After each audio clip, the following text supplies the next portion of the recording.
I'm rearranging my books to take home when a shadow falls over my locker. Great. What does my future Alpha want? I take a deep breath. Alpha, how can I help you? Hey there, beautiful. I don't believe I've seen you around before. Seriously? This is his opening line. Like we haven't gone to the same schools our entire lives. I put on my best fake smile. I guess you haven't. It's a bit hard to see past all of your adoring fans. I close my locker and decide to have a little fun. You are an alpha, right? I ask. I am, sweetheart. But don't let my aura intimidate you. I hear it can be a bit overwhelming. Wow, this guy certainly thinks highly of himself. Even Artemis snorts in my head. As a guardian, I guess I won't have to worry about that with this alpha. But I don't intend to introduce myself. Oh wow, it's really nice to meet you. I put my hand to my heart as if I'm trying to hold my palpitations at bay. Artemis snickers in my head. Laying it on a bit thick, aren't you? Maybe I am, but honestly, an alpha should know his pack members. What's more, my family has given so much for him, and he doesn't even know who I am. He puts his hand out. I'm Rick, alpha heir of the Canyon Ridge pack. Maybe you've heard of me? I move my mouth into the most convincing. Oh, I can muster and attempt to look even more flustered. Oh wow, nice to meet you. And I shake his hand. Unexpectedly, I feel a jolt, like an electric current going through my hand. Rick looks startled for a moment, and I wonder if he felt it too. He's holding my hand and looking at me expectantly. So, sweetheart, what's your name and what pack are you from? What makes you think I'm not from your pack? I raise an eyebrow at him. He looks at me with a typical condescending alpha air, arching his own eyebrow in return. Well, sweetheart, I know every member of my pack and I don't know you. And now it's time for me to knock that arrogant person.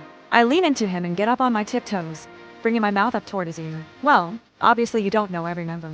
And my name isn't Sweetheart. I'm pretty sure I heard his quick intake of breath as I walked away. Rick's POV. All day at school I watched her. I attempted to approach her several times, but each time, I was either waylaid by one of the girls going dancing tonight, or when I got to where she had been, she was gone. I've never been so aggravated about having girls hanging on me before. I wanted to know who my mystery girl was, and it was really starting to piss me off that I couldn't get to her. By the time I got home, I was in a piss-poor mood, and I took it out on the guys in training. They were all limping and grumbling when training was done. I didn't care. I was still in a bad mood. I didn't have any interest in going to a club tonight, but Chase was adamant that we were going. We got to the club, and the bouncer led us in ahead of the line that was already forming. Walking in, the music was thumping. The place was already packed. Chase and I headed to the bar. Before we even got there, we were surrounded by girls. Chase was flirting with the girl he planned to take home tonight, and some other girl, I think her name was Natasha, was rubbing herself on me like a dog in heat. It wouldn't be my first, but I wasn't interested tonight. I was about to push them off me and head back to the pack house when I saw her. She was here. She was hanging out with 3 of my warriors, Jason included.